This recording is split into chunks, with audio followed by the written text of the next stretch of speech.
Assalamualaikum warahmatullahi wabarakatuh. Perkenalkan, nama saya Rania Tamar Febrisa dengan NIM 2007104. Saya dari Prodi S1 Kebidanan. Tujuan saya membuat video ini yaitu untuk memenuhi mata kuliah aplikasi komputer. Baiklah, saya akan membahas beberapa komponen pada sebuah komputer. Yang pertama ada input device. Input berfungsi sebagai media masukan dari luar ke dalam sistem komputer. Dan perangkat device dalam input adalah yang pertama keyboard.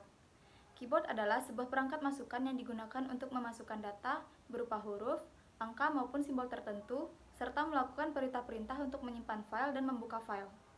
Keyboard disebut juga sebagai papan ketik pada sebuah komputer. Selanjutnya pada input device ada mouse. Mouse adalah sebuah perangkat masukan yang berguna sebagai penunjuk posisi kursor atau pointer pada layar monitor. Yang ketiga ada kamera atau webcam.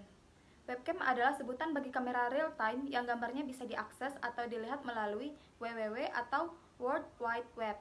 Program instant messaging atau aplikasi video call yang memasukkan hasil data rekaman dan dibentuk dalam format digital. Yang keempat ada mikrofon. Mikrofon adalah perangkat keras keluaran yang dapat menangkap gelombang suara lalu merubahnya menjadi getaran listrik. Mikrofon ini memiliki fungsi untuk mengeluarkan suara atau menjadi media rekaman suara yang divisualkan melalui gelombang getaran suara. Komponen komputer selanjutnya yaitu ada output device. Output adalah keluaran dari hasil pemrosesan input yang berupa tampilan ataupun suara. Dan perangkat device dalam output yang pertama ada speaker.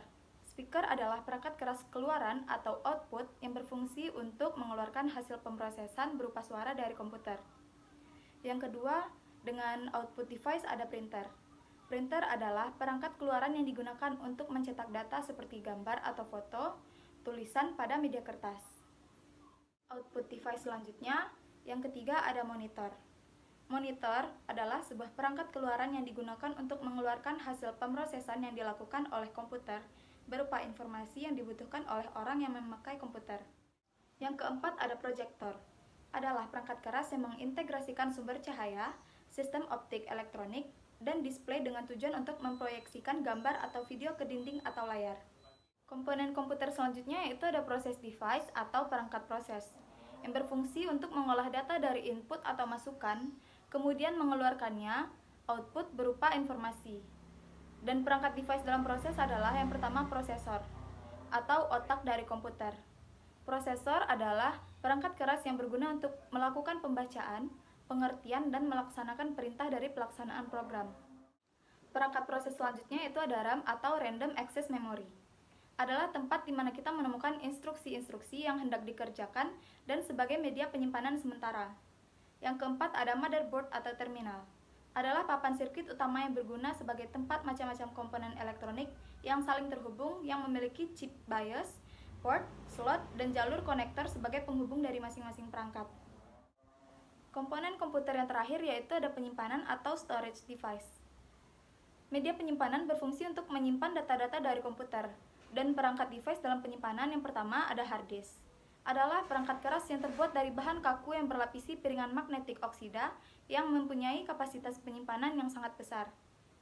Yang kedua ada flash disk. Adalah perangkat yang digunakan untuk menyimpan data dengan ukuran kapasitas tertentu, ada yang 2 GB, 4 GB, 8 GB, 16 GB, sampai dengan 32 GB kapasitas penyimpanan. Selanjutnya penyimpanan yang terakhir yaitu ada CD-ROM atau DVD-ROM. Adalah perangkat yang berfungsi untuk membaca data atau program dari media penyimpanan data CD atau DVD. Baiklah, sekian pemaparan materi dari saya. Mohon maaf apabila ada kesalahan. Saya akhiri. Assalamualaikum warahmatullahi wabarakatuh.